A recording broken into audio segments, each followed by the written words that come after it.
Okay, this is from Mantis Awakening, again from Experiencers for Richard Haines. Based on your research, what psychological and physiological effects do experiencers commonly report after a UAP encounter? Oh boy. That is it's a good question, but it's also very complex.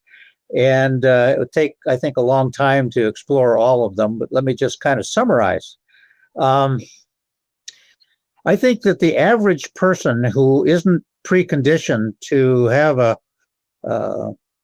response to this goes through a number of stages. And one of them, of course, is surprise, with in some cases, a flow of adrenaline for obvious reasons into the bloodstream, and all of the secondary effects of adrenaline.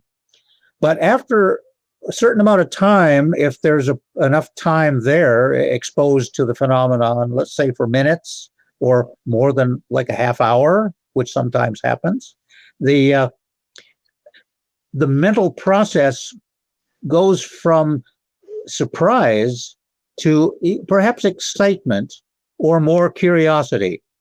They're trying to cope with perhaps an existential event, maybe a threatening event, until they learn that in fact they're not going to be hurt or killed by the phenomenon, and so they go into a processing mode where they try to understand, gee, what is this thing?